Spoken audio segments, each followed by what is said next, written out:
Your life. Hello, hello, hello. Hello, one more time. You're welcome to Love and Relationship. My name is Emmanuel Agameda, my dear wife. Bina Agomeda. Let's enjoy this music whilst we welcome more people to come in. And I can't sweep you off of your feet. All ready? Will your mouth still remember the taste of my love? Will your eyes still smile from your cheek? Welcome, welcome. I want to welcome our guest on Facebook, on Instagram. I'll be doing that. I'll be welcoming our guest on Instagram. I'll welcome you all on Facebook, and then we shall get ready straight into action tonight. It promises to be good, and God is going to really minister to us. It's going to be Q&A, so keep throwing in your questions. We want to hear your questions. We want to hear your questions, so go ahead and throw in your questions. Mommy, I can go ahead and start welcoming all our guests on Facebook. You're welcome, Reverend Forson. You're welcome, Jane Ann. Jane Ann. Prissy, you are welcome. Joyce, you are welcome. Emmanuel, you are welcome. All the way from Ghana. Hi. We want to welcome you also on Instagram, Audrey. We want to welcome Pastor Tidosa. We want to welcome Nessalicious. We want to welcome Sweetie and Lexus Bannerman. You're all welcome on Instagram. It's going to be good here today. Throw in your questions, dating, married. It's going to be good here. Hi, Abna. Hi, Nana Mamwako. Hi, Harris. Hola. Hello, Emmanuel. We have Oladimeji of Olatunde Tunji. God bless you. Thanks for joining us. We also have it is well, Amanda. Hey, Amanda Joseph, always on here. Thank you. Hey, Pastor Chivape. Hey, how are you doing? Hi there. Pastor Kosia Chumesi, thanks for coming. Jane Ann, Mamina, continue from Nana. Hello, Dike Mata. Hi, Nana Dum. Jima. We want to see who is on Instagram now. I have HB who joined us on Instagram. Welcome to Love and Relationship. You are welcome. All right, just do us a favor and go ahead, share this video on Facebook. If you're on YouTube, text somebody and tell them we are on Love and Relationship, dating and couple special, where we shall be taking questions and we'll try as much as possible to give you answers as best as we can. And if you are also on Facebook, if you're on Instagram, I wanted to invite your friends to join this live video. If you're on Facebook, I wanted to also share this video right away. Like the video, share the video, and let's get as many people as possible to come on as we begin Love and Relationship. We want to welcome also on Instagram. We want to welcome Dr. 10. You are welcome. We want to welcome Kipel Queen. Thank you very much for joining us on Derby 8945. Evelyn say thank you very much for joining us on Instagram. You're throwing in your questions right away. We're going to go straight in. Yesterday we asked you to bring in your questions, and we have a ton of questions we'll be dealing with right now. So let me just go straight into action, and we'll look at our first question. We'll look at our first question that says, so first, one more time to introduce ourselves to the Instagram viewers. My name is Emmanuel Agomeda. My wife is Mina Agomeda. We've been friends for about 25 years. We've been married. This year is going to be 17 years that we've been married. And so we would like to share our experience with you. We would like to help you navigate through your challenges in marriage. We are still learning, but we have some things to share with you also. So go ahead, bring the questions. First question for us today. How do you deal with anger and misunderstandings. I tend to hold grudges sometimes for days. Sometimes it goes on for weeks. How do you deal with anger in a relationship and misunderstanding? You want to go? First of all, you have to understand that you are a Christian, you are a believer, a child of God. The word of God tells us in Ephesians chapter 4, verse 26, that do not let the sun go down on your anger. So you don't have to sleep over your anger. When you're angry, you don't have to sleep over it, you know?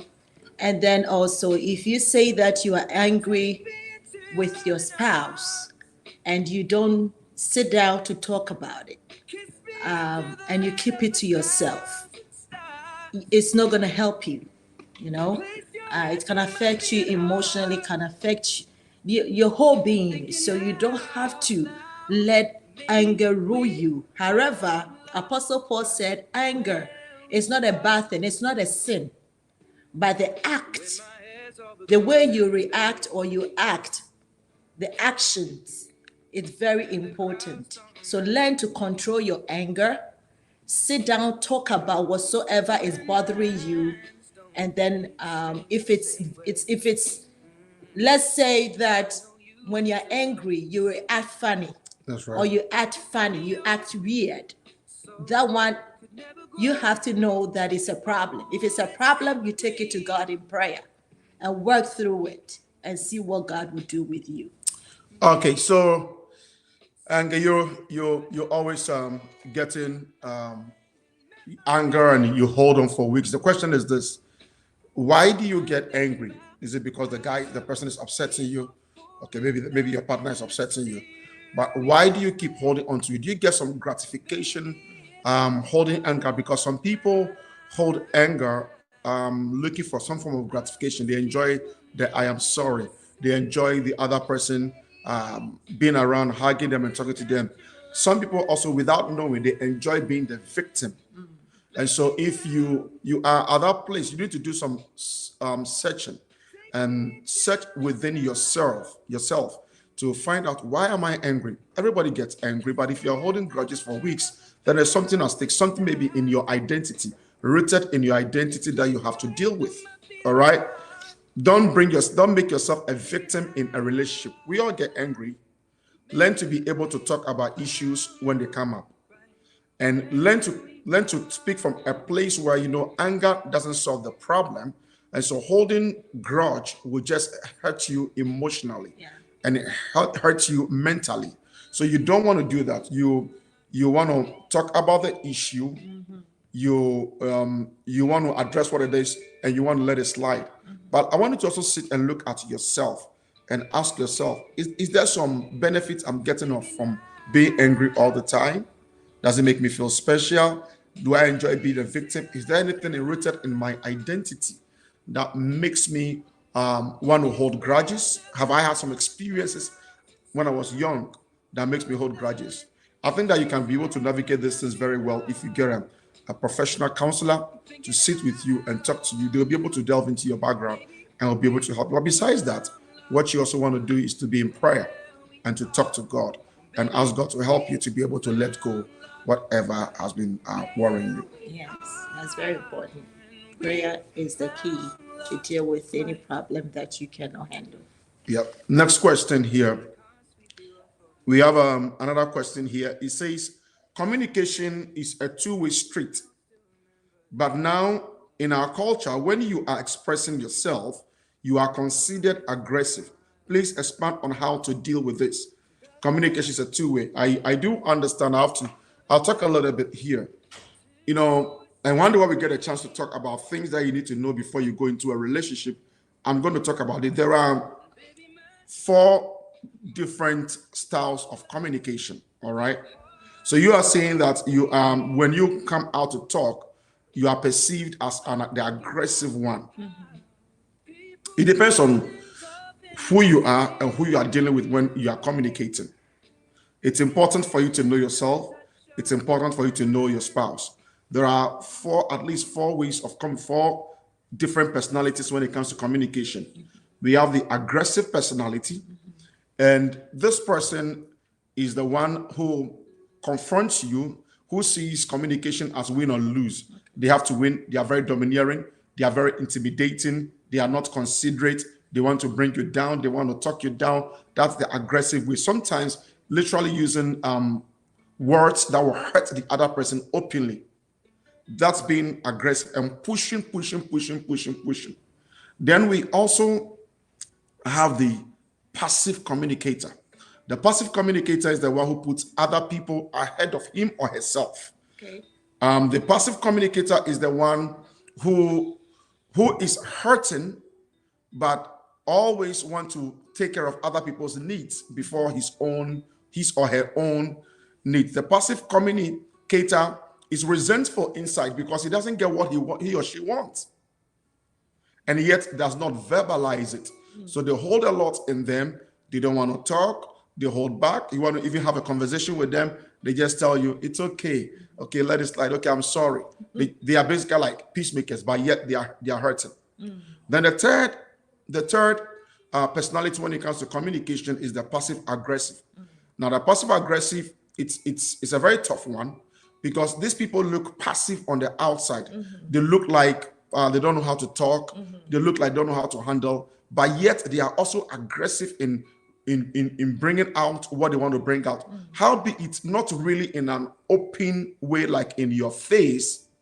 So they appear passive, but they are also aggressive. They are not open in your face, throwing things at you in your face, but they express their aggression in different ways. All right. They express their aggression in sarcasm. They will say things that they know will hurt you, but they will still say it. They say one thing and then they act in another way. So you are talking to them. Oh, don't do this. They say yes. They will do it again. That's a passive aggressive personality when it comes to communication. These people feign forgetfulness all the time. They always say, oh, I don't remember. I don't remember. They are passive aggressive. And then you have the assertive communicator. The assertive communicator is the person who wants to listen to the other person, doesn't see communication as win or lose, one solution. They are able to push what they want to say, but they are ready to listen to the other person, and they are able to make adjustments if they need to make adjustments. You will see them very often saying, I did this. They are able to project what they want to project, yet they don't bring the other person down. So the issue now is that I want you to look at yourself and study yourself and find out what communication personality do you carry. If you carry the aggressive personality as maybe people describe you, then you have to sit back and analyze and find ways and means by which you can become an assertive communicator. And if you need help, you can email us. We'll be able to give you help. But one day I'll just get opportunity. I'll use the opportunity for us to talk about the personality types when it comes to communication. And I believe that everybody should know this, whether you are married, whether you're dating, whether you are single, wherever you are, you need to know this to know how to communicate with people. If you know a person's communication personality, you know how to deal with them and you know how to handle them. So if you are being described as somebody who is aggressive, look into that. Find out the communication personality that your partner has and find out how to be able to deal with a person with that kind of communication personality. God bless you. Okay, so we have another question here. Third question. If we are having problems in our marriage, how best can we solve them? If our kids are always around and they start to see our frustration with each other. So, Mom, what do you want to say about that? They have issues, but, their kids are always around, they're expressing frustration, on their faces and all of that. But they are asking, how do we solve this problem where the kids don't see what is happening? Or you can solve it indoors, or let's say where the kids are not there. If only, solving your issues in front of the kids is worrying them, or it's not a good thing, you have to find a place or a time. appropriate time that both of you can be together, and then solve your issues without the kids being around. Yeah. Okay? You can do that maybe waking up at midnight when the kids are asleep, or you can do that even if God has blessed you with a car. You can do that. You can solve your issues or settle your misagreement or misunderstanding in the car. Okay? It's not always the case that you have to solve your frustrations or your issues or whatever both of you have disagreed on in front of the kids. Yeah. It can be at anywhere that you don't want the kids to know or to experience such a thing. Yeah, I agree with Mama Mina. You have issues. You're going to have misunderstandings in your marriage, in your relationship. We all do. Okay, nobody's a super person. You're going to have things that you don't agree on and talk about. But the thing is that you have to, especially because you have kids and they are always around you, you have to come to a place when your kids are around. You can still disagree where they are not there. Don't use bad words. Don't say things that your kids don't like. Your kids have to see sometimes that you are trying to talk, okay, not arguing, but trying to talk, not really discussing detailed problems, but talking, because kids have to learn how to resolve issues. And if parents are always hiding in their closet in their rooms to just talk, and the kids never see them, upset with each other, that's dangerous. Your kids are going to grow up to think that human beings don't have conflict or misunderstanding. So yes, your kids are there. It's okay. Little things, you're upset because they put a spoon here. That's okay. But if there are big issues you need to talk about, like Mama Mina said, find a very good place to talk about it. Try to control yourself. For instance, you are together and your spouse does something, and when you open your mouth, it's going to lead into a big argument. For the sake of your children, for the sanity of your home, do not continue don't even start the argument. What you want to do is you want to just let it slide. When you go to your bedroom, you can raise it and you can talk about it. Or Mama Mina said, you can drive out if you're coming from work, or if you're having dinner somewhere and the kids are not around, then you can sit down and talk. And what you want to do is this: when you want to talk to your partner, don't go attacking them. You may be right, but the way you go about it may be wrong. So it's very important that when you want to address an issue with your spouse, especially an issue that you know that they are going to resist, or they are going to come resisting what you're going to say. What you want to do is that you want to start by complimenting them, appreciating them, and then raise up what is concerning you for you to find a solution to the problem. Yes. Thank you. All right. If you just join us, it's Love and Relationship with myself, Pastor Emmanuel, and my wife here. If you have any questions, let us know. We are answering your question. We wanted to share this video. Please go ahead and share this video. Please go ahead and text somebody and invite somebody to join us in this edition of Love and Relationship. We still have more questions here. Somebody just asked a question. Do you have the question, Mamina? Yes. How do you pronounce this? Oh, Trekkies. Trekkies has a question. The question is how to manage being a newlywed and having kids early on. Newlywed and having children. I would say that having children is a blessing, but then it has to do with you and your spouse. Okay, if you are ready to give birth, go ahead and do it. Okay, if you are not ready, you have to sit down and talk about it. Maybe you want to give yourself a year or two before you start giving birth. Okay, it's all fine. But I don't see anything wrong with you giving birth when you're married for the first year or 2 years. If only you guys are ready financially or whatsoever that both of you wanted to achieve within that 2 years, at least with 1 or 2 years should be fine. Okay, what actually she's trying to say is you had just got married and you had children. How do you juggle that? You just got married and now children came in. How do you juggle that? Now you just got married. You're 26 years old, and then you just got married, and then within 1 year you have a child, and maybe a second child comes, and you and your husband, it's a lot. Okay. So as a woman, how do you deal with that? Having children, being a wife, I would working. say that it's gonna be tough. It will be tough, but you can manage it. Okay, it's not gonna be that easy for you, and I know how it is because I've been there before. Okay, but then you have to make sure that you organize yourself very well by talking to your husband. Okay, you talk to him, you find out your work schedules. If you know that the schedule is going to favor both, it's all about you talking about it. Okay, you talking and planning, and you guys will be fine. Great, great, great. So talk, discuss what it is, and figure out how you deal with the situation. You need the cooperation of your spouse, just as Mama Mina said.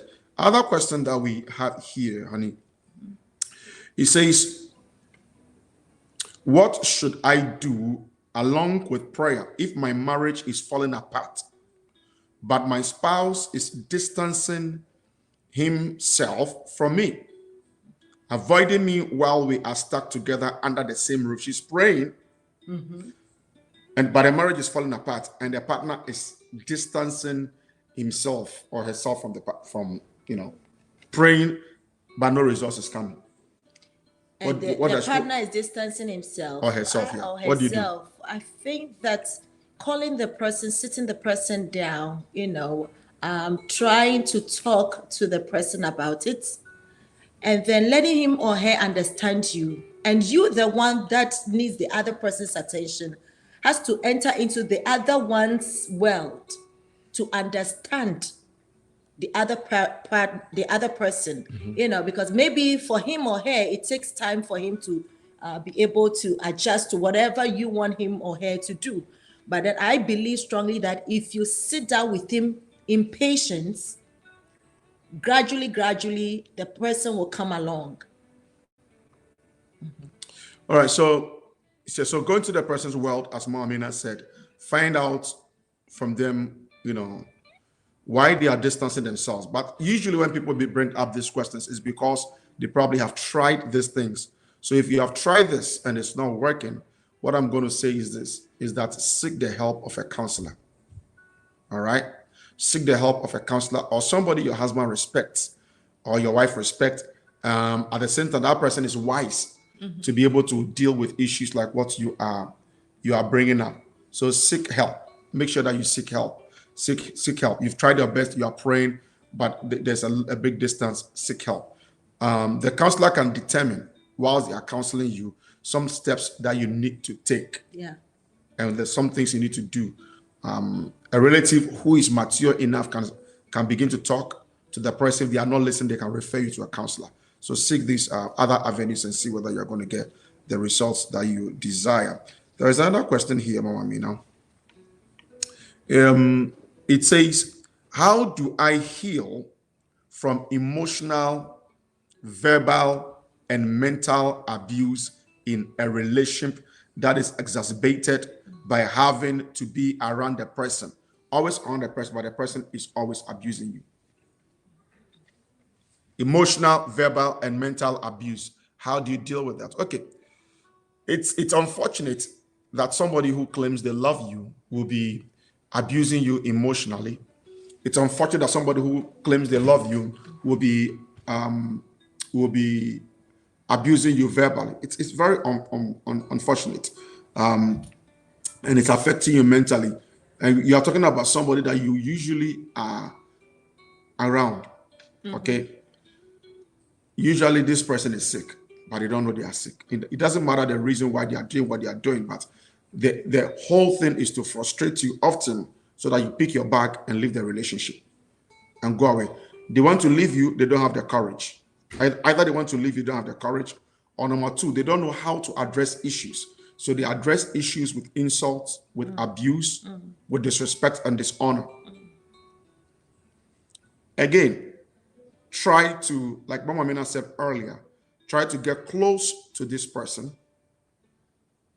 Try to find out why they are doing what they are doing. If you can't find any results, they are not opening up. You need to get somebody who can talk to them. And what I want to say is that as they talk to them, not necessarily talk to them so that they will talk to you well. Very often when people behave this way is because they have a deep-seated emotional problem. There is something in their background that affects the way they deal with people. You will discover that he or she deals with you this way. Probably at work, they are doing the same thing. With some of their friends, they are doing the same thing. It's a problem. But because you are married to the person, you get to see this many times. Or it's very evident when you are with the person because you are usually with the person. This person may be sick and may need help. And so try to talk to somebody that this person respects. That the person can talk to the both of you and let the person find out if this person needs help. Hopefully, they themselves can start trying to see how they can give them help, or they can find somebody who can give that person help. Because trying to solve your problems with abuse is not healthy for you who is receiving it. To look for the help. Yeah. If you cannot, if you are not ready to do what I'm saying you should do, then the next thing you have to do is to distance yourself and to avoid the abuses until when you have the courage to take the step to look for a counselor and to look for help. Thank you. Do you have any more questions? There's a second question from the same person that asked. Mommy, I think it's a follow-up. What advice would you give to a couple that wants to rekindle love in the marriage but does not know how? Oh my Mommy, I will answer that. Oh my dear, you know what? You have thousand and one places that you can have fun and to rekindle your marriage, you know. I would say that try as much as you can to date your spouse every week. You know, if you cannot have dinner at home, you can go out. Go watch movies, go walk outside, you know, or go to a restaurant somewhere. Or you can walk in your neighborhood. And when you're walking, you are talking. You talk about everything. You talk about anything. Okay? So if you want to rekindle your marriage, it's not just you having fun at home, but you can go outside. You can go have fun outside with your spouse. Okay. Yep. In addition, there are, like Mom and I said, there are 1,001 things you can do. You need to sit down and have a plan. Mr. and Mrs. You need to sit down and have a plan. You need to intentionally, like Mom, intentionally start to date each other. All right. We do this. My wife and I do this. We do this through having vacations. We do this through eating outside. We do this through watching movies. We do this through walking. We spend a lot of time together. We try to take advantage of our time together. You know, sometimes our kids are there and we just want to spend time together. So we tell them, Mommy and Daddy want to spend time. Can you please excuse us? Our kids are a little bit older, so they tend to understand this. They will not be in our face when we want to spend time together. So to rekindle your relationship, make sure that you intentionally. For instance, if once in a week you want to date yourself, you want to set aside maybe Thursday, let out Thursday or Tuesday, whatever it is, find different activities you can do on that day. Don't let a week pass by without you doing what you have planned to do. All right. So that's very important. Then also there must be spontaneous things that you do that will can rekindle your marriage and can rekindle your relationship. Then the other thing is appreciating each other. It's one of the things that you can do to help your relationship. Admire each other, compliment each other, spend time together, hang out together, go on trips together, go eat together, go watch movies together, go shop together,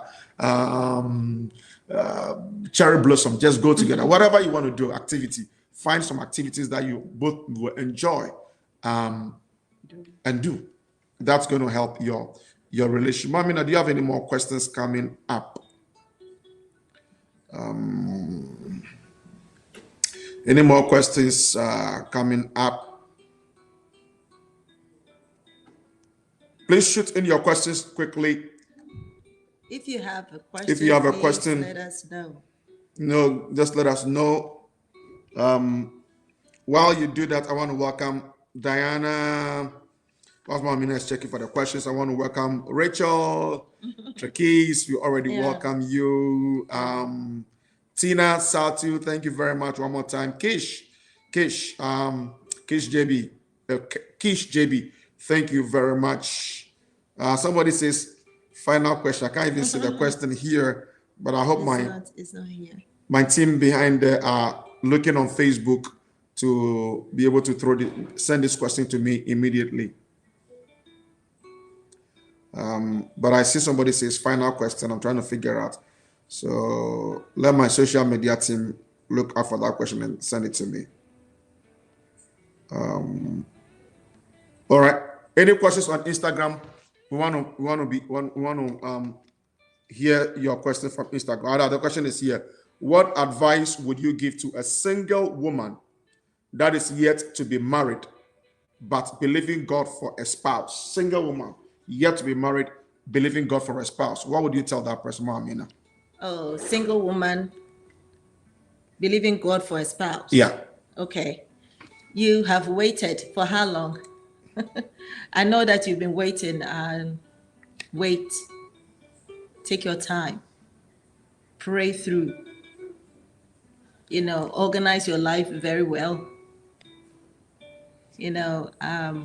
Spend time, with gentlemen like your age. I'm not saying that you have to be dating every man, but you have to make fun. You have to enjoy life, You have to socialize. And above all, pray. At the right time, that man will locate you. And God will give you your heart desire. All right. So let me add this to what Amina said. You're waiting. Don't get frustrated. That's the first advice I want to say to you. Don't get frustrated and make a decision which is wrong. You are believing God. Praise the Lord. Get to do things that excite you. Get to do things that brings you fulfillment. Serve God. Have fun. When I say have fun, not sinning, but make yourself happy. Okay.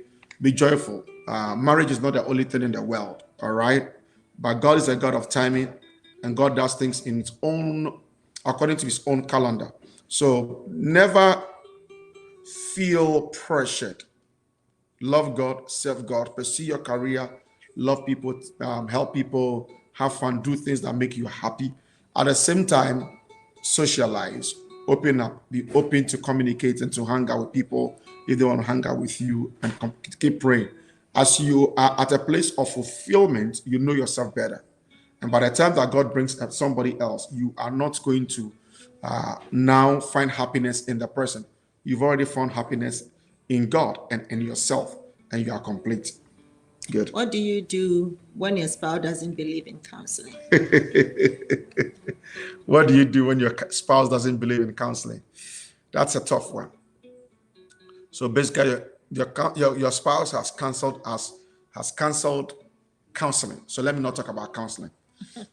Try to resolve the issue at home. But the reason you're asking this question, basically, I can imagine that you are having issues at home that you've tried to handle it. You are not getting results. You have suggested counseling to your spouse, and your spouse is telling you they don't believe in counseling. So I can understand that you are dealing with the issue at home. So I'm not going to go there. This is what I'm going to say. Find somebody your spouse respects. Everybody must have somebody they respect. And this is what I'm going to tell to every single woman who is watching, anybody who is dating. Listen, if the person you are dating does not have one person that they respect, it's a serious mess, a problem. So as you are dating now, or before you get married, or before you meet somebody, when you meet the person, one of the things, find out who is that one person they have some reverence for. That even when they say they won't do, when the person says do, because of the respect they will do. So find out who your partner, your spouse respects and considers somebody who can influence his or her life. Go to this person, mention the challenges you are going through, tell the person the attempts you have made to resolve the issue, and ask the person to step in to help the both of you. The person may call your partner, sit with your partner, listen to your partner, invite you, listen to you, and then we'll be able to begin to speak. If the person is handling the situation and doesn't get results, the person may suggest that go to a professional, biblical professional counselor to help with the situation. Now, in this case, your partner, it will be difficult for him or her to say no to the one that he respects and honors a lot. So it's important that, look, you go to somebody that your partner respects. That's More true. questions, Mamina? That's very true. Please shoot up as your question, and let's help you solve it. Okay, if you have a question in your marriage, or you've heard something that you want clarification of in the area of marriage, please let us know, and we will be able to help you. Okay. How do you decide when to seek help from your partner directly versus seeking help from God to deal with the relationship? When do you decide whether you should go to God or go to your partner? Our natural instinct, the first time something happens in the relationship, for instance, your partner has been rude to you, something new. The first instinct is to speak to your partner and say, what happened today? Wow, I've never seen this before. Why did you do this? So usually you go to your partner first if it's something that normally doesn't happen, and try to talk to your partner. When you try to speak to your partner and your partner is not cooperating or keeps repeating it, the next step, don't even rush to a counselor. The next step is to go to God. And because what it is now is not a minor issue. It's a big issue now, because your partner doesn't want to listen, doesn't want to cooperate. Then you now have to take it to God in prayer. You pray, and then you find another time to come back to your partner. If your partner doesn't listen, then you seek help from your counselor, your pastor, somebody who can help you. So usually our first inclination is to go directly to a partner. Of course, the person is your friend, the person is your husband, the person is your wife. Why should you be afraid to talk to them? You don't need to pray to talk to your partner. You don't pray to talk to them every day. So just go directly and speak to them. But there are issues, I will say, there are very serious issues that before you now go and talk about it, you are in prayer. Very, very big issues that you don't know how they are going to handle it. Okay? Big issues that you don't know how they are going to deal with the situation. Those you can take to prayer for God to give you the wisdom and the composure to be able to engage your partner. Any more questions on Yes. How do you help kids transition into accepting a new step parents other than prayer? You want to say something if I say something? Okay, so if the woman has to accept the new kids, right? Or the man. Or the man have to accept the new kids. I believe I would talk from a woman's, point of view, that you don't have to force yourself on the kids, and you don't have to do anything for the kids to not to love you. Rather, you have to make sure that you pave your way through their hearts gradually. Love them, care for them, okay? Let them know that you'll be there for them at any time, or you are there for them at any time, that they can come to you to at any time. Okay. All right? Don't push them away. Don't let them feel like, oh, you are step parents, so we've heard, bad things about step parents, so you too, you are going to do the same. Prove to them that as for you, you are different. Yeah. Okay?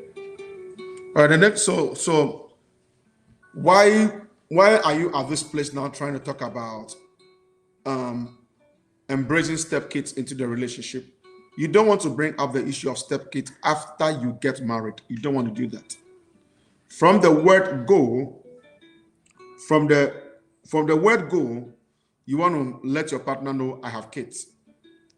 And if somebody is marrying you, they are marrying you with your kids. And the person who must embrace the kids, if you are getting married to a man or woman who already has children and you love them, have it at the back of your mind that you are marrying that person with their children. All right. So start building a relationship with the children whilst you are still in the relationship with the person you intend to marry. Start building relationship, start eating out together, start visiting them, start talking to them, and start creating the familyness already. Start creating it. So that by the time you marry and you move in together, these kids, even though they may have a mother or father somewhere, they have already embraced their new mother or their new father. Yeah. And have a relationship with a person. So from the word go, let your person know I have kids. And if you are talking about marriage now, you should be willing to receive my kids. Love my kids, take them as your own. Take good care of them. And if the person says no, and you are not comfortable with that, my advice to you is that move on. Because if you try to just accept it as it is, you might end up regretting. Because once you go into the marriage, you now be wanting your kids to come around to come and spend time, and the guy will tell you or the lady will tell you, I told you that I'm not interested in this stepmother thing. So please make sure that this issue is addressed before you enter into the marriage. But you bring it up by talking about it, and if the person is willing, help them to navigate their way into the life of the children and prepare the children to also embrace their new mother and their new father. What do you do if your husband has a child out of marriage? All right, what are we talking about here? Did your husband get this child when you were married or before you got married? So what we just answered now is about stepkids. So we will talk about having a child. We've spoken about having a child before you get married. So now your husband gets a child whilst you are married. I want my wife to go first. She's the woman, because you mentioned the husband having a child. So what should this person do? Their husband, they are married, their husband impregnates somebody, and then my husband has a kid. She's asking, what do I do?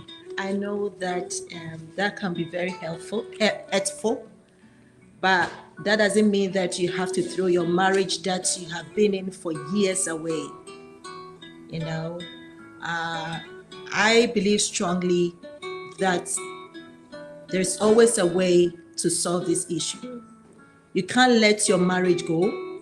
You can't let your husband also feel like, I know that he is wrong. He did wrong. He has done wrong.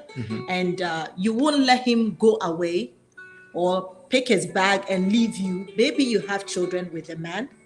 You can't let him go just like that. If I were you knowing the truth, you sit your husband down, find out if what you heard is true.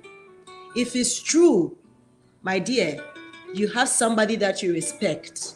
I won't go let's say, go and talk to your pastor about it.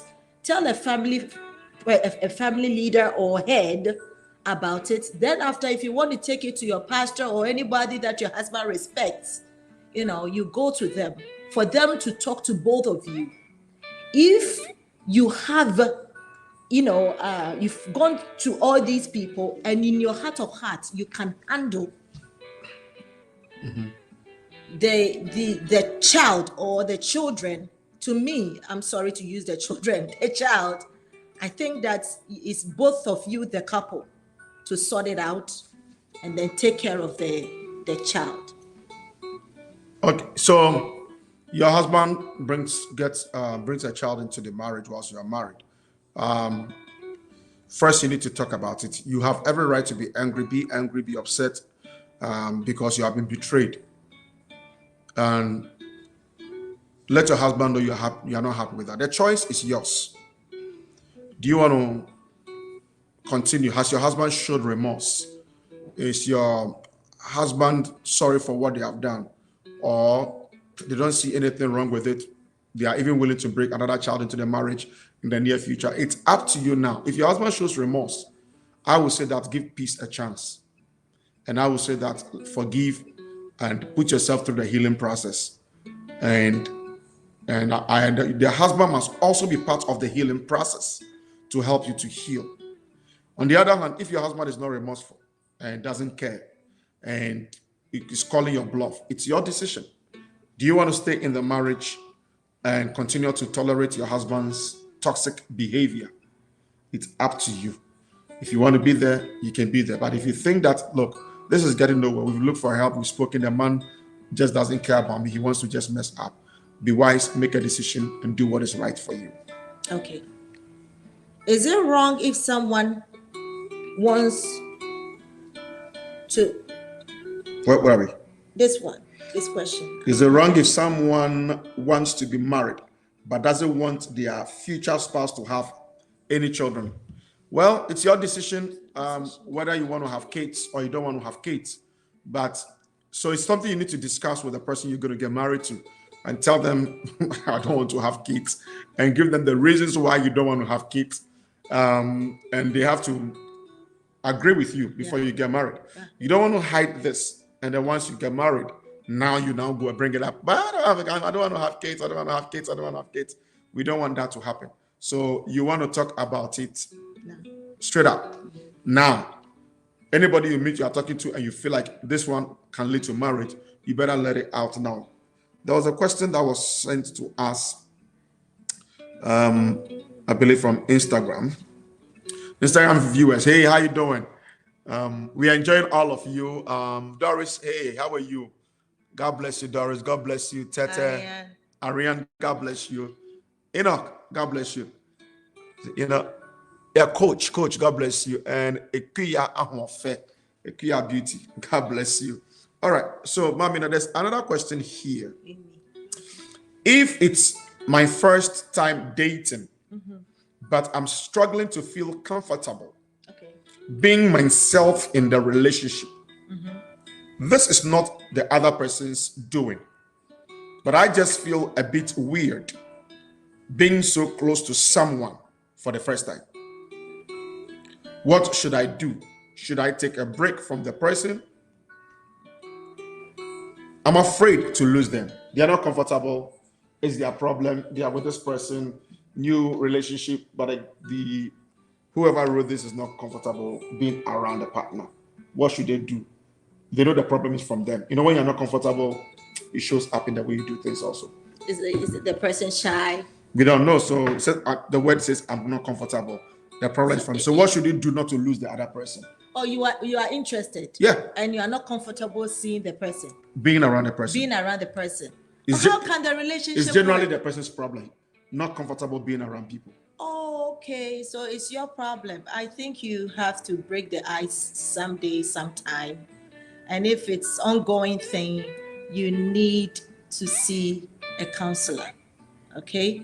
If it's ongoing, because you cannot say go ahead. Yeah, for help, or you cannot just say that every date or dating you will turn it down. There is a problem, and you have to seek help. So like Mamina said, you certainly have a deep-seated problem, because if your problem is you, then you need to find a solution. But also, when you meet somebody who likes you a lot, I think it's important for you to voice out and tell them, I have this problem of not feeling comfortable around people. So being around you now is not your problem, but I just don't feel comfortable because it's a deep-seated problem I have. The person may be able to help you to deal with the situation. But I also think that you need to see a counselor ASAP, whether you're in a relationship or not, so that they can help you to deal with whatever you are dealing with. But a question here, Mamina. How do you help kids, children, into accepting a step parent? So let me answer that. Oh, okay. Children to accept step parents, prepare them, okay? That's it. Prepare the kids. I don't know whether the kid's mother or father is alive or not, but you need to prepare the kids. Let them know mommy is moving on, daddy is moving on, or daddy is remarrying, or mommy is remarrying. All right, you need to let them know. You let them know that a new woman is in your life if you're a man. A new man is in your life if you're a woman. The kids have to know. You have to let them know that daddy loves this person so much, and the person is a good person, and they need to meet the person, and they need to learn about the person. Don't just command them to love the person. Yeah. They need to learn about the person. So you want to organize for them to meet. So you plan a first meeting event for them. They meet, formal introduction, another event again, and then sometimes you have to deliberately ask your children, would they be comfortable just being with the person for an hour or two or so, and then you can intentionally let them hang with the person, and then gradually their relationship will naturally develop by preparing your children, by giving them the opportunity independently to make the assessment of the person, by asking feedback from your children when they hang with the person. Then they can easily transition into it. Good. Mommy, I'll be checking for us. Honey, a big question here, honey. How do you deal with controlling in-laws? Controlling in-laws. So in-laws, brother-in-law, sister-in-law, all of that. But the person added, and mother-in-law. If the mother-in-law is a good the one, in-laws, how do you deal with them? They are troublesome. They are controlling. they are troublesome, they are controlling. I would say that if it's the man, my husband will answer that side. If it's a woman, I would say that you have to be patient, extra patient. Be patient with your in-laws. Deal with them in wisdom. Get to know them, learn them, or let's say study them, and live with them in wisdom. That's right. Okay? Everybody is different. You are not going to throw in your marriage in a den or somewhere or for somebody. If your husband is good and the problem is your in-laws, right? I think that if you deal with them or you handle them in wisdom and then with patience, I think everything is going to be okay. But if you take it too personal and then you try to fight it and you try to confront them and, cause all this chaos around them or with them, it's not going to help you. And it's not going to help the relationship that you have with your husband or your wife. Great. Usually we have a sense of entitlement. I am married to this man. I'm married to this woman. I've had a lot of issues with in-laws. Okay, one day we will talk about dealing with in-laws, where an in-law moves in. This is even move in. Here in the States, we have that where you need help, so you bring your mother-in-law into the house to come and help with the kids, and they move in and they now take over the house. You get upset because you're home, you are married to the man, and then your mother-in-law comes in, and sometimes sisters-in-law, brothers-in-law controlling, which means that the first thing is that whoever you are married to, that husband or that wife, they don't have their own mind. They are not firm. They don't have their own mind. And when it comes to their mother and come to their father, they just can't make a decision for themselves. That's the first big red flag and a problem. And you should have seen this coming when you were dating. But number two, sometimes it's just these in-laws themselves are just trouble. Your husband is crying, your wife is crying, they don't listen. Mama Mina has said it all. Be wise. Be wise. Your in-law, I keep telling people, your mother-in-law is not your friend. Your father-in-law is not your friend. Your sisters-in-law are not your friends. Your brothers-in-law are not your friends. As much as they want to be friends with you, it's your decision if you want to be friends with them. They are not your friends. But what you have to give to them because you are married to their brother or sister is to show them respect. Is to recognize that this is your husband or your wife's sibling, mother or father. Give them that regard and give them that respect. But what you don't want to tolerate is when they want to control you and control your relationship. However, it is difficult to fight them alone. You need your partner to come on your side.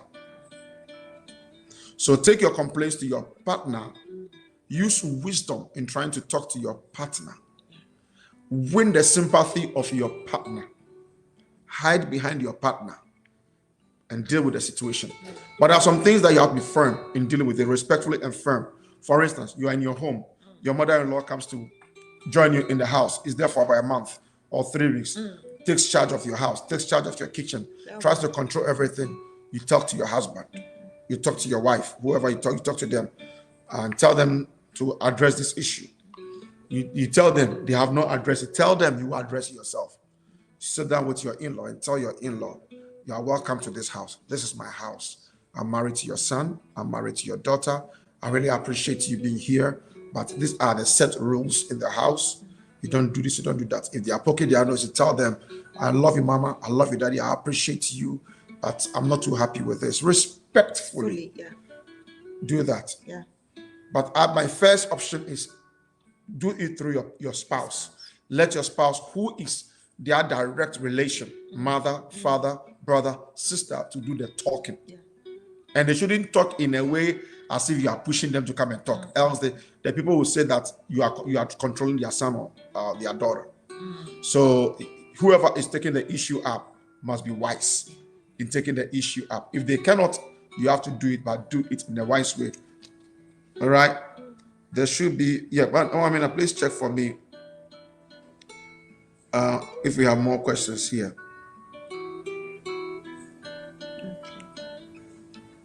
Okay, I have a question here. How do you repair a relationship that lacks good communication and understanding? How do you fix a relationship that lacks good communication and good understanding? This is a very big one. It lacks communication and understanding. Well, the reason why there's lack of understanding is because there's no communication. And possibly you people are in two different worlds. And where you are, your wife or your husband doesn't want to come there, your spouse doesn't want to come there, and you don't want to move to where they are.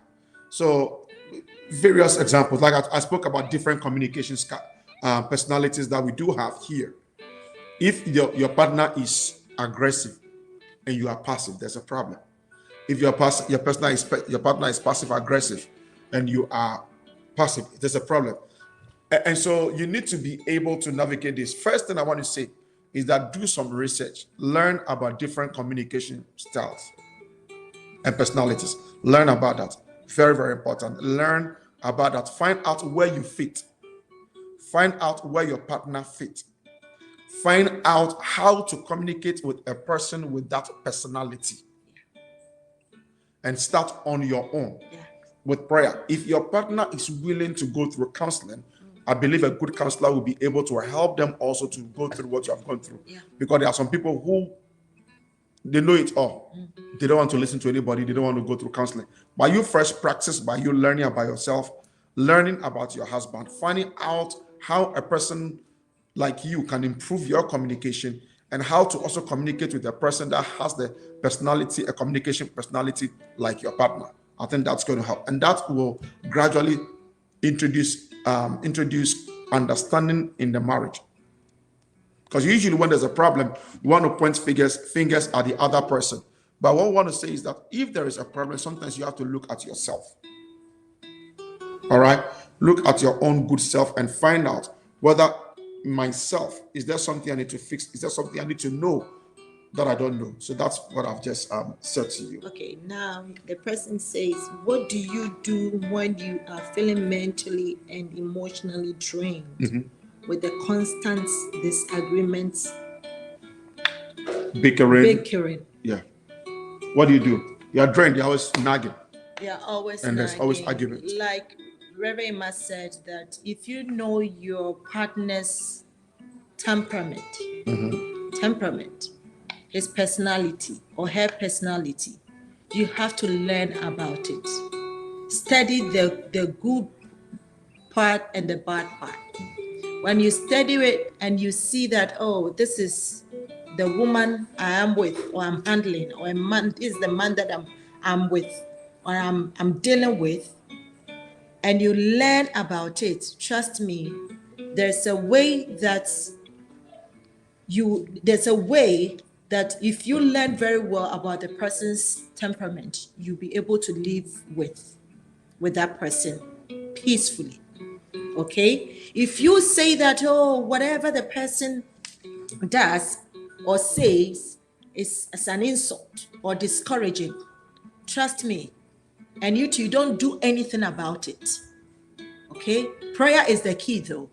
But you learning about the person's temperament is very important. If you study or you learn about it, you'll be able to handle the person and you'll be fine. And you have a healthy relationship. Okay? You will not get angry. You will not be bothered at all. You see that you know how to handle him or how to handle her for all of you to have peace in the house. Okay, excuse me. I think we lost our Instagram viewers. Sorry. Go ahead. We Continue. lost our Instagram viewers. Go ahead. So Continue, Mamina. Continue with the questions. sorry about that. All right. So whilst we do that, I want to welcome Pastor Ralph from Florida. Thank you, Pastor Ralph. I want to give you a shout out. Pastor Ralph, I want to give you a shout out. But I want to also go back to the question Mama Mina just answered. Why, the question I want to ask Mama Mina is that why is there nagging in the marriage, bickering, and all the time your partner is complaining and there are arguments? You know what? Let's welcome our Instagram viewers before I answer this question. We lost them. Sorry, Instagram viewers. Our 1 hour was up on the Instagram, and so that's why we lost you. But welcome back, Instagram viewers. Thank you very much, Nesalicious, McDiva, Rebels, Makeover, Jose, Anne, Lark, Rosie. All of you, welcome, Babicham. Welcome, hello, Abner. All of you on Instagram, you are most welcome. So, Mama, you just answered the question about learning about the personality. Yes. If there is bickering and there is argument in your marriage, there is. Mama, I said learn about your partner, find out, how to be able to handle your partner. But what I'm going to add is this: sometimes when there is bickering, there is complaints from the other person. The question you want to ask yourself: why is my wife or my husband always complaining and bickering? Sometimes it's because there is one particular thing that you keep doing and keep doing and keep doing. The person talk about it, you will do it. And every day you are repeating the same thing, which means that you don't even respect the feelings of the person. And as long as you keep repeating the same thing, the person will keep coming back talking about it. Now that will sound like bickering to you. But the truth is that there is something you keep doing that annoys the person. You've spoken about it and you don't want to stop doing it. And you know the person doesn't like it and you keep doing it. So definitely they will keep complaining and bickering and bickering and bickering and bickering. Let me give you an example. If anytime you go out amongst people, you are moody, you are putting up an attitude, your partner spoke to you about it, I'm not happy about that. Okay, I've heard. You go out again, you do the same thing. He's going to continue bickering, talking. She's going to continue talking. And what you are going to tell people is that, oh, my partner just like complaining, just like bickering, just like arguing. Yeah. But what did you contribute to it? So if there is something about you that you need to change, you should change. Now, after you've changed that thing about you and the person continues to complain and continue to nag, then we know there's a big problem with the other person and we need to fix this problem. Are we good with that? Yeah. Mommy, I think you have a question here. All right. Jerry also asked a question here. What advice do you have for online daters? Oh, Jerry, Pastor Jerry, you missed last week. Last week we spoke about online dating. We dealt with it. Some wouldn't do it, some would do it. We advise those who would do it. There is nothing really in the Bible that says that online dating shouldn't be done. God can use online dating to be able to connect you to your partner. Howbeit, there are some precautions you have to follow. So that's the first question. Would you both endorse couple who are yet to get married to go ahead and get married without going through proper counseling? I will not endorse that because I will not endorse that. I personally will not. The reason is when you marry, when both of you, come together, you now know yourselves. It's no more about a dating girlfriend boyfriend relationship. This one is reality. Marriage itself.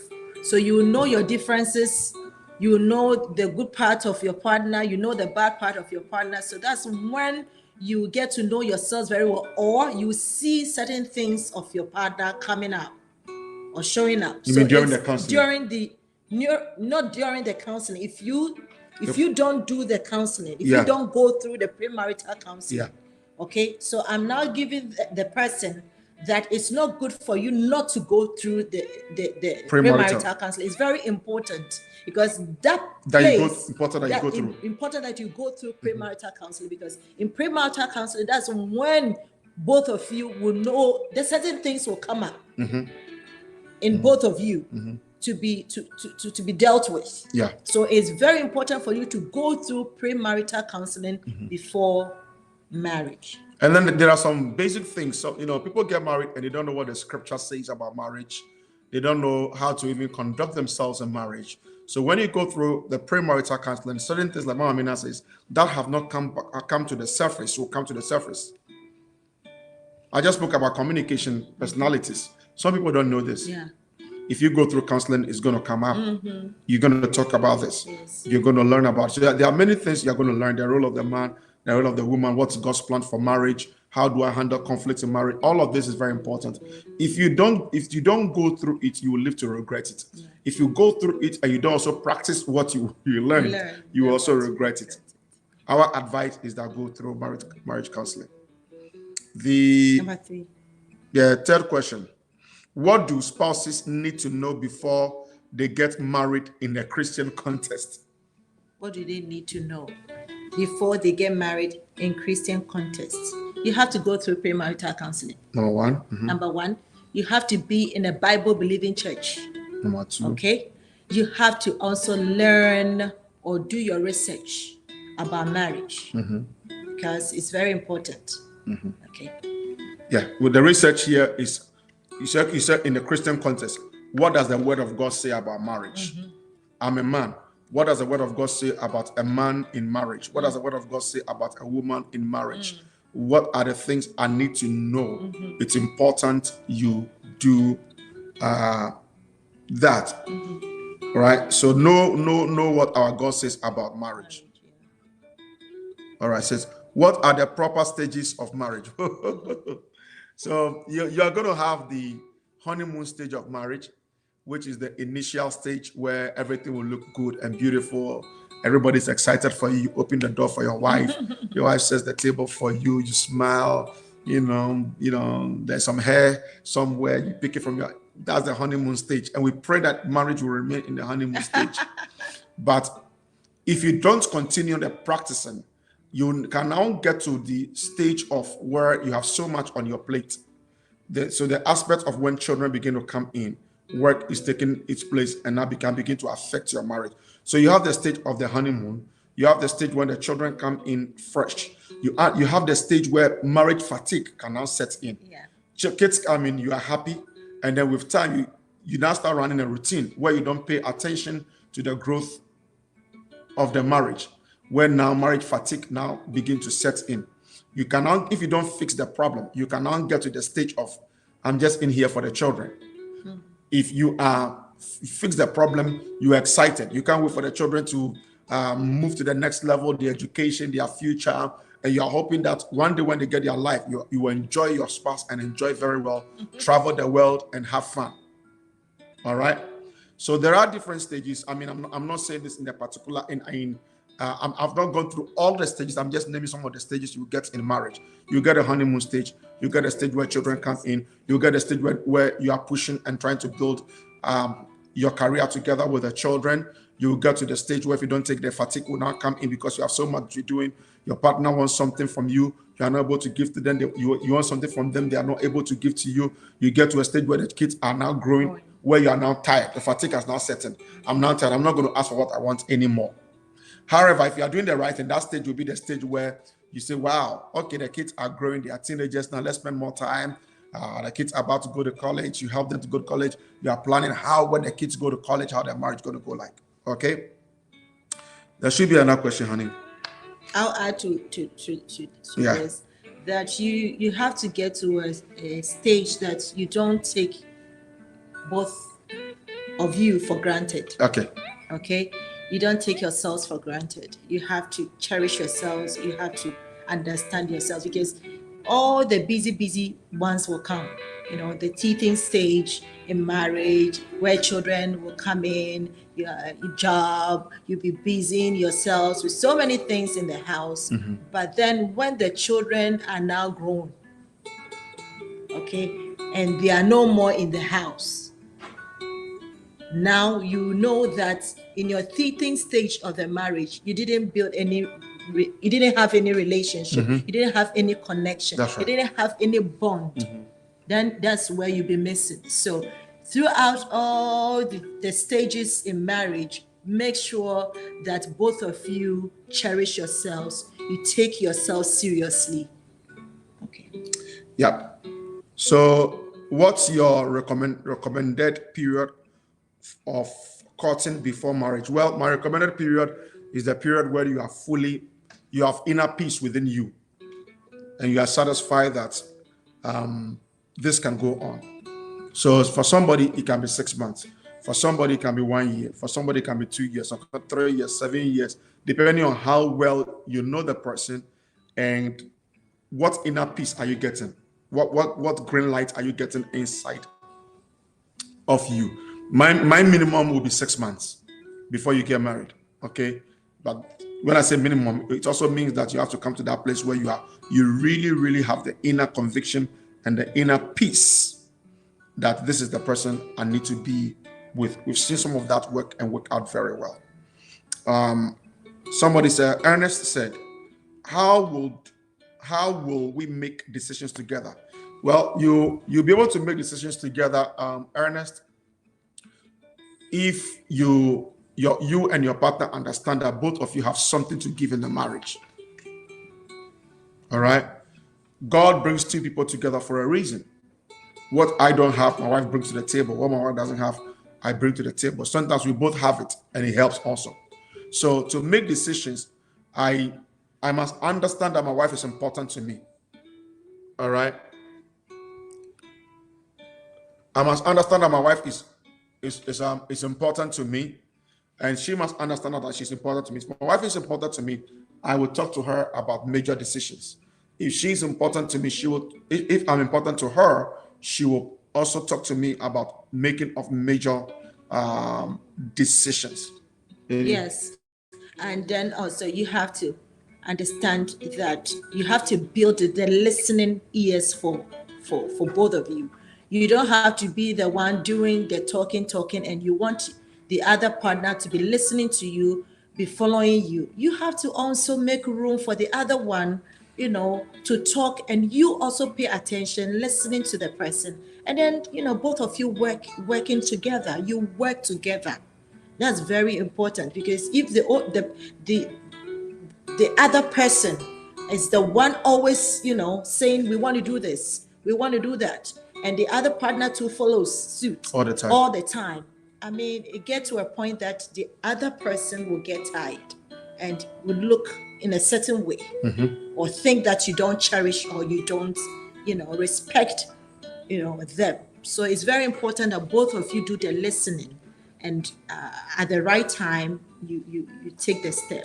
Yeah, and we have had this, honey. I know you've had this where people are married and the decision making is on one person. Especially in some of the cases we've handled, the men have actually relinquished the making of the decision to just the women. And initially it feels like, okay, my wife tried to make the decision. But the truth is that your wife is making the decision because you don't want to get involved in making the decision. We're going to buy a house, you don't do any research.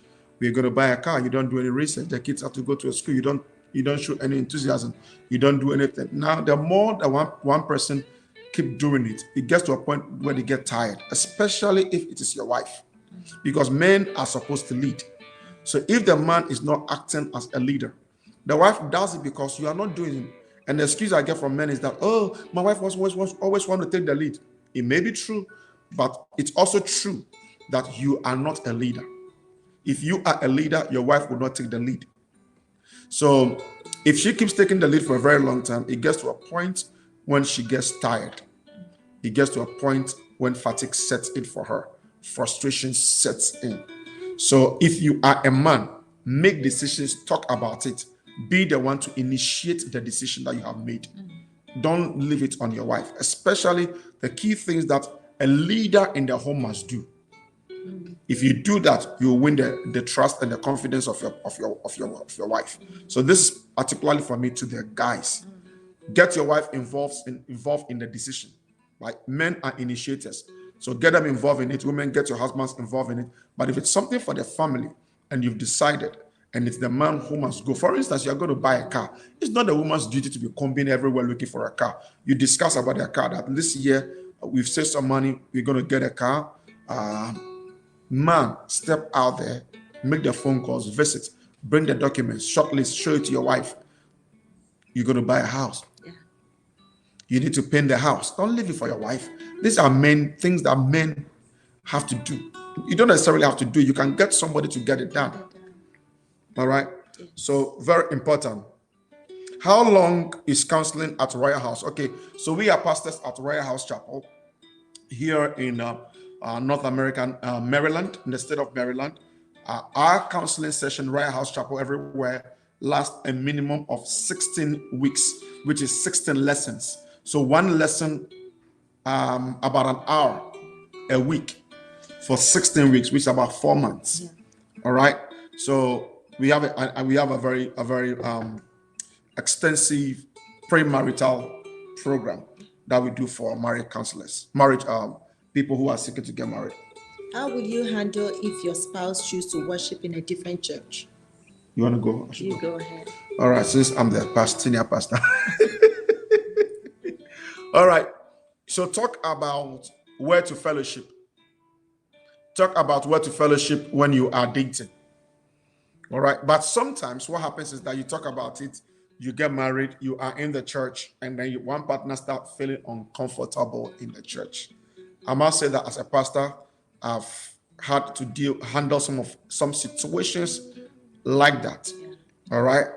Usually, if the two of them are in my church or the church which we pastor, we are able to sit down, find out, is this something about the church that's making you uncomfortable, blah, blah, blah. And usually we are able to get them to settle in and to stay. The other challenge is that we get two people from who were once in a church somewhere, and then one start coming to our church. And their husbands or wives want them to come back to the other church. And it becomes a big, big problem. All right.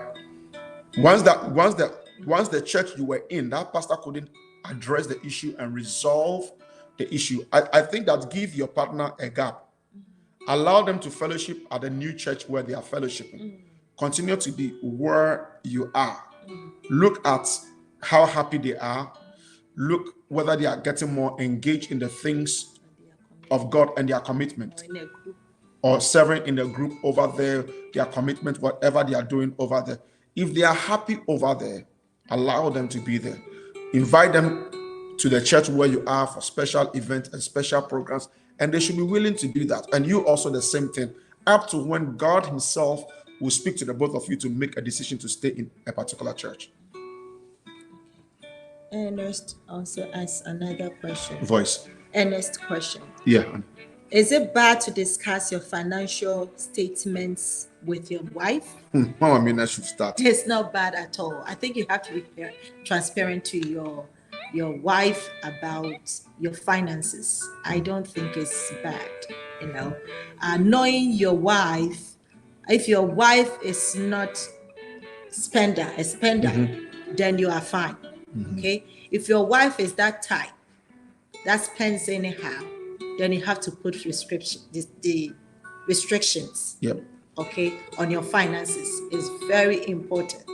Other than that, I think that you have to open your finances up to her. Let her know how much comes in, your expenses in the house. Let her know.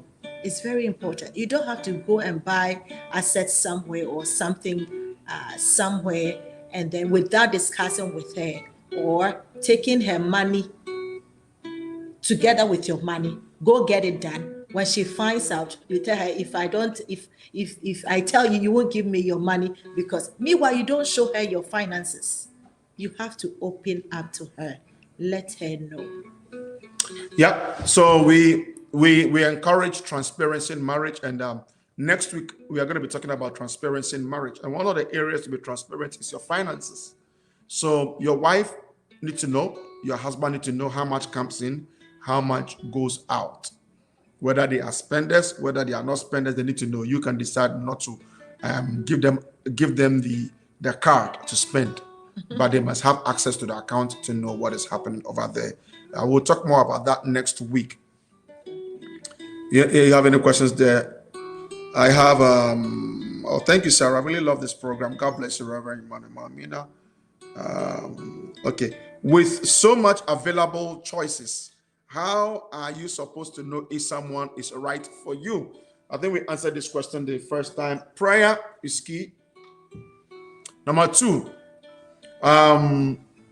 prayer, spend time together, know the person, connectivity between the two of you. Prayer, connectivity between the two of you, and then your investigation to know who the person is very well. I think if you're able to clear all of these things, you pray. The Lord, the most important, God gives you the go ahead. God can give you the go ahead, but the timing for the marriage is also very important. So the timing now, what comes in next is knowing more about the person, knowing more about the person's background, personality, and all of that. And when you get to a place where you now feel quite comfortable, you can now go ahead and get married. All right. I think that our time is fast spent and our time is up. You know what? If you love this program, please hit the like button and then comments. God richly bless you. Somebody says, explain the meaning of submission and manipulation. I'll take this as the last question. Submission and manipulation. From It Is Well, Amanda Joseph. Whoa. So people try to, I'll tell you a story. So my first marriage counseling that I did in America, when I became a pastor, so I'm talking about 2003. That was my first counseling I did. And the couple, the one person is African, the other person is African American. Mm-hmm. And so we got to the topic of submission. You talk about the roles in the marriage and characteristics that you bring into the marriage. So I'm talking to, and it's the woman who is the American. So we talk about submission. I define submission. I said, the Bible says that wives must be submissive to their husbands. And the lady go, what? What are you talking about, Pastor? Submit? Me submitting? I said, that's the scripture. So I had to go in and explain everything, what it means. But what happens is that people try to use the word submission and tweak it and begin to manipulate their partners. The men do that a lot. So they always want to have their way. And if what they are doing is wrong and the wife is trying to say otherwise, then they go, "You are not submitting to me. You are not submitting. I am the head. You don't respect me. Are you just submit yourself? Submit yourself." So this is basically they are trying to make you feel so bad, manipulating you to think you are submitting by not having a voice in the marriage, by not being able to be free to express yourself in the marriage. Submission doesn't mean that the woman has put her brains on the shelf. Submission doesn't mean that the man is better than the woman. Submission means that the woman should respect the man. She has a voice. She can disagree with you. She can give her opinion on issues. It's there. Do not manipulate her by invoking this scripture. Because the scripture itself says that the man submits to Christ as the woman submits to the man. So the man gets his authority from Christ. So the man might be somebody who himself submits. Then Ephesians tells us that submitting one to another, which means listening to my wife listening to me. I dare not manipulate my wife. I shouldn't be doing that. So the difference is simple, that manipulation is trying to get you to continually be a slave to your partner, where you have no voice, where you cannot make any decision, where you don't have the freedom to make choices in the marriage. And you don't have your own mind. They are manipulating you now. Okay? Submission is being respectful, but submission is also a two-way street. Any other question, honey? Okay. So let's finish here. Final word, honey, before we close and pray. Anything you want to say to couples, anything you want to say to singles? I just want to tell you Dating. that if you're married, hold on to your marriage. Pray, because God is the center of your marriage. You know what? If you're a single man, a single woman, at the right time, the Lord will honor you. And it's going to be soon. Okay? So don't give up. Don't say that I'm tired and I've been waiting. We will continue to pray for you. I pray that this year you find your right man or your right woman. And whatever you are believing God for, you will have it. In Jesus' name. Amen. Yeah, God bless you. Thank you so much for joining us. And like Mama Mina said, share this video, like the video, YouTube. Make sure that you subscribe.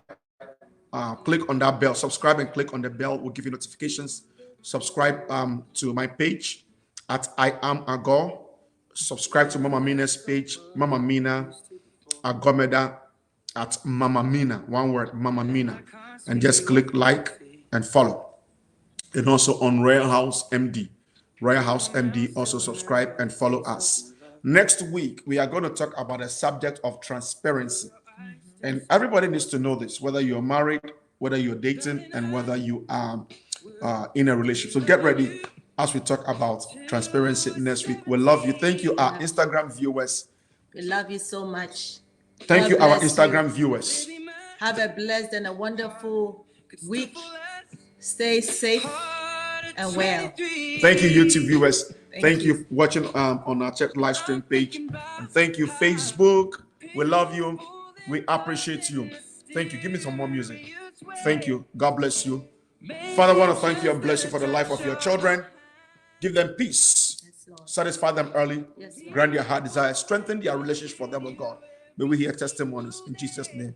Amen. Amen. God bless you. Bye. Thank you, Devin. Today, Devin is my music controller here. It's okay. Let the music play. It's okay. Don't anymore. We love you. Thank you. Let me see. It is well. Amanda, Ernest, Bedu, Kwashi, Adwa, Asma, Instagram viewers. Where are you? Let me say bye-bye to my viewers on Instagram. Nessalicious is here. Rosemary, Queenie, Michelle, Monzi, Mon. Hey, that's a very tough one. I'll try. Monzia Monzom.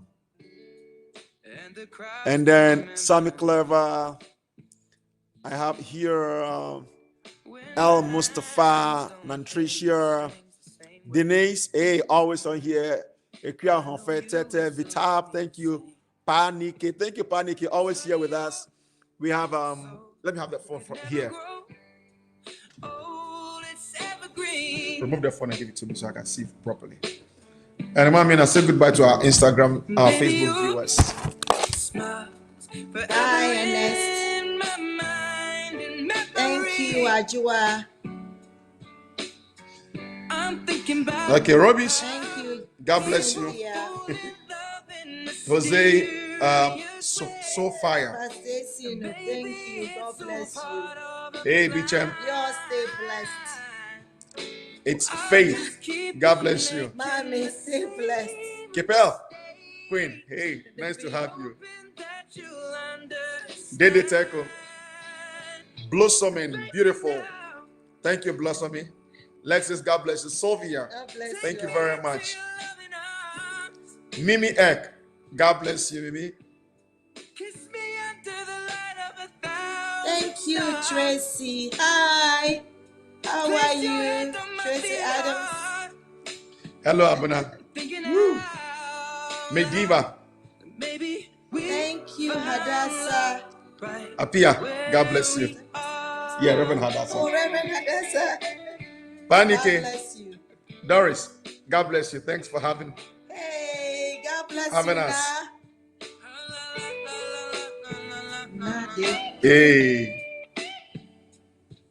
I had you. God bless you. Candice, thank you. Sammy Clever, God bless you. My Mitchy Mitch. Ariane. Bless you, Fitzgerald.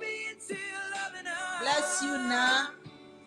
Solo Joe, 247. Thank you. Rosemary Mensah, Pastor Victoria Sibia, South Africa. I wave you back, my dear. Allende Rogers. Hey, Allende.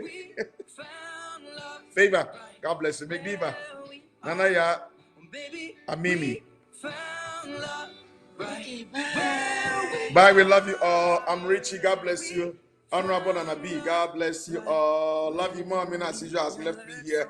So I got to go. Kapna A Kings, Randy Ajimai, Pastor Jifa, Ambino, Just Purple, all of you, Ovimzi, Ya Adipa. Love you all. The Salicious, Adolfo Kofi. Love you. Take good care. I love you. Stay blessed. Bye-bye. Bye.